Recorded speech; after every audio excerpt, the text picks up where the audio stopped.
Mul aja kesusu wasurin Pak Mul Kang Sarwan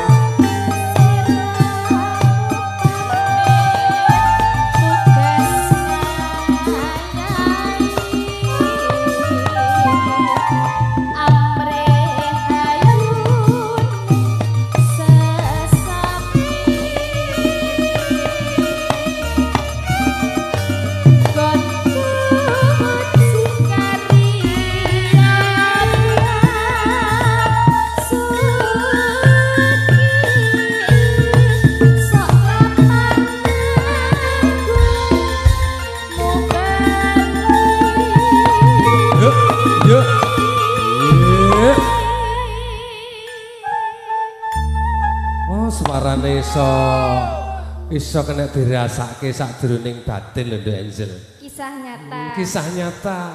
Wah. Iki dulurku saka Padas iku Bopo Kabul karo Bopo Sarwan beteke ngetutne awake dhewe. Mangke pirang-pirangane Wulan ora tau ketemu nang kene. Nggih, mangke kedatangan mriki nggih. Ngaturke lahir batin. Oh nggih, sugeng kiaten. Minal aidin wal faidin. Mohon maaf lahir dan batin. Iya. Sakniki lajeng ning sakniki. Iya, langsung. Peteng dedep teras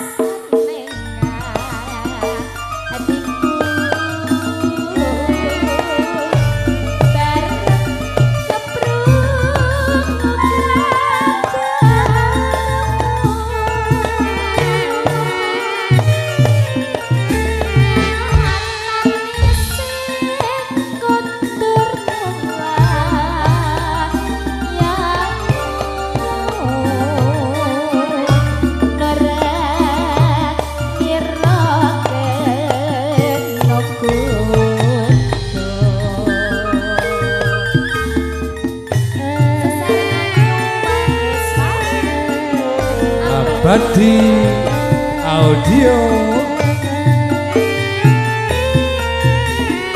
Mahes Parit Campur Sari juga ada Bebek Letting matur suwun Mas Bebek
emak kok sajak.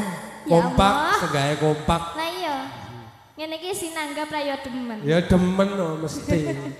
Sama napa titen karo Pak Asim? Dereng. Beci nanggap malah ya Pak. Nah, ini kalau lenggah kersane titen.